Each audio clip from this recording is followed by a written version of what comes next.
Hey guys, welcome to the second episode of What to Watch with MotoRuxin. I'm MotoRuxin, and for this review, we're going to be talking about 28 Years Later. Actually, just came out in theaters this week, and I saw it yesterday. So, 28 Years Later is a horror thriller. It's labeled as zombie horror, but they're not zombie movies in the traditional sense. They're not the undead. It's actually a rage virus that has infected people. So they can be killed by, taking out the brain, the heart, neck, like you'd kill a person. So they're basically just sick people. It's transmitted through blood or saliva, but that rage, just like attacking, makes it seem like a zombie. They're not really trying to like eat you, although they're trying to like bite you, and I mean they're like starving, so they need food. So they're attacking, filled with rage. So not the undead. And it is actually part of a trilogy, which would be 28 Days Later, 28 Weeks Later, and then now 28 Years Later. Not all of them are directed by Danny Boyle. Danny Boyle directed 28 Days Later, the one with Cillian Murphy, but he was only executive producer on 28 Weeks Later, which has, Jeremy Renner, Robert Carlyle, who was Rumpelstiltskin in Once Upon a Time. Idris Elba's in that one, and Harold Perrineau, who's originally in Lost, and he's actually in a really great series called From, right now, still ongoing. But he didn't direct the second one. He had other engagements, but he did direct, I think, a scene in it, like towards the beginning. He's also known for Trainspotting, Slumdog Millionaire, and 127 Hours, which is the one with James Franco gets his arm stuck while out hiking, based on a true story. It's not a spoiler alert because it's literally the whole movie is he's stuck, with his arm in, that's why it's called 127 Hours. But anywho, I digress. Let's go over the timeline on these because it's been a while. 28 Days Later came out in 2002, and it's actually, set in present day, so in 2002, 28 days into the outbreak in London, where, ground zeros, that's where it started. Then you have 28 Weeks Later. That came out 5 years later in 2007. So that took place roughly 6 months after 28 Days Later. So it's still around 2002, 2003 in London. Just a little bit more times pass. And then now you have 28 Years Later, which came out now. It's been a while since the last one. So now we're roughly 30 years after that initial outbreak, still in England. But this one actually takes place in Lindisfarne, Holy Island off the coast of Northumberland. So if you take a look at this is the island. It's very small, tight-knit, group. They're pretty much shielded from the outbreak since they're not on the mainland. There's only like one way in and out of the island, and they like have it pretty well guarded. It's great. They live like that farmer lifestyle. You're either like a farmer, you hunt or gather, or you're baking. Like, they have roles for everybody in this community, and it all works great together. So let's go over the cast here.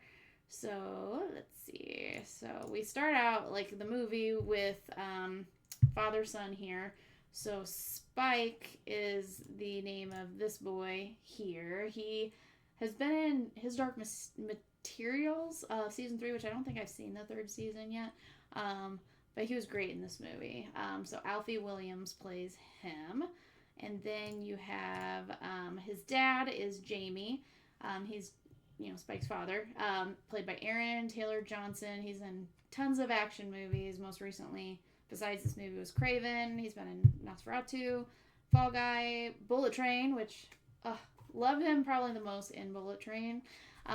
He's in The Kingsman, Kick-Ass, so he's in a bunch of stuff. And then, let's see, so besides him, you also have his mother, who is played by, so Isla is her name, so she's Spike's mom, Jodie Comer. I originally saw her in My Mad Fat Diary, which is really good in that. Like, it's such a good series. She's also in Killing Eve, which I'm told is great, and I need to see that. And then most recently, she's been in The Bike Riders, fabulous, as well. She's just great overall. It's very well cast, this one. And then besides that, too, we also have Rafe Fiennes. I know it's one of those names. So he, of course, you know him from Conclave, The Menu, awesome. Schindler's List, Kingsman. He's of course Voldemort in the Harry Potter movies. So he plays Dr. Kelson, who I will go into in a moment. And then here also is what the infected look like. That's why like people call it like zombie movies. They look like zombies. I mean, they're very sick, so you get that like starved because they're constantly moving around and trying to eat people. So that's what you end up looking like. Although it is very similar to The Walking Dead in that so many years have passed, you get kind of different kinds. Like you have an alpha, you have like the ones that are just like fat and then roll on the ground, and that's how they move around. So you have kind of different kinds. But this movie itself, let's jump on over back to our poster while we talk about this. So it's similar to the other movies in that there's a focus on just a few integral characters. It's the family that they're focusing on of Spike, Jamie, and Ela. Gosh, I can't pronounce that like reading it. It's like Isla. Ela. Living on this island. So Spike is 12 years old and he's ready to go out with his father on a trip to the mainland to essentially like hunt and kill the infected. That's what they do once they reach a certain age. They have this whole mantra. You go out. If you come back, great. If not, we're not coming after you, But his mom is also very ill. She's not infected. We can tell she's not infected, but she's very sick. So she just kind of stays in bed all the time. And so when Spike learns while he's out with his dad that there's a man that's living on the mainland, he was once a doctor before the infection spread. He decides he wants to go, help. We need to help mom. We need to get her to this doctor. But Spike's dad warns him, hey, this guy's freaking crazy. Like, he went bonkers out there. He's living out there by himself. We saw some stuff. It's not good, not right in the head. He was a doctor. He's not anymore. Which that's the doctor's played by Fiennes, who, as always, he's just fabulous. Like, you could put him in any role, and he's just so good. And Spike was very well cast, too, with Alfie. He was great, in the scenes with him. Like, it was fabulous. So, I will say, though, like, while I give this movie, like, great thumbs up, I'd say it's not for everybody in the sense that, like I said, it's not a zombie movie. It's not the traditional zombie movie, which can turn some people off to it, since it's, confuses a zombie movie, and so, I don't know, like, it's not the traditional zombie movie, but I love the storyline. It's focusing on the life, like, after the infection has spread, and it's, like, people are still, living and being raised, so especially in the sense that Alfie's character, Spike, was raised, born, raised, all this time while the pandemic's going on, similar to that Walking Dead lifestyle. And then it's like he has an experienced life before the pandemic, so they end up meeting a soldier at one point who had a cell phone, and obviously didn't know what that is, or the internet, or anything.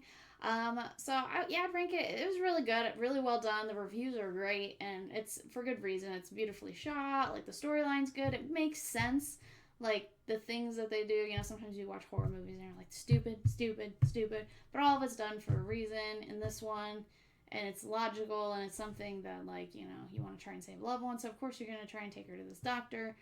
It's not terribly stupid. I mean, it's stupid to do it by yourself, but obviously, he does it anyway. And I feel like, 28 Days Later is probably the most rewatchable one, the one with Cillian Murphy, because, I mean, he's amazing in everything, too. That was, of course, the very first movie.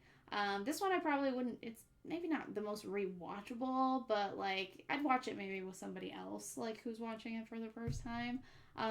There are, like, tons of other disease virus outbreak movies that are specifically, like, man-made ones.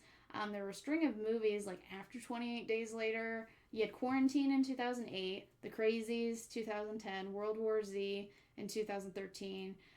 They're all, like, around the same time. And they're all, like, specifically related to, like, rage virus spreading. Because, again, that's, like, they're fast, they're attacking, they're angry, they're coming to get you. But the one that I really like too, it actually isn't like rage based, but the movie Perfect Sense 2011 with Ewan McGregor and Eva Green from Penny Dreadful. Loved her in that series. So that one is about like a pandemic that spreads, but it affects people's emotions as they begin to like lose their senses. So it starts with smell, taste, goes on from there. And then you kind of witness life as they're. So that one is one I always like to recommend to people too. But if you want to check out 28 Years Later, see it in theaters while you can. It was really fun. So that's it for 28 Years Later. Besides being an avid moviegoer, you can also find me on Twitch, streaming cross-stitching gaming, and I'm MotoRuxin on all of the socials. So follow all of the things to keep up with what I'm doing. So until the next one, happy watching.